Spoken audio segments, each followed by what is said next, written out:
natin nung wala ka. Nararandasan ko na lamang sumaya kapag kasama ang barkada.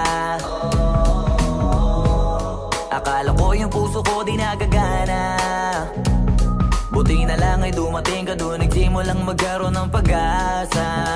Nagkaroon ako ng gana sa buhay ko, nakala ko wala nang tsansang makadama ng pag-ibig. Buti na lang tinupad ang mga sana.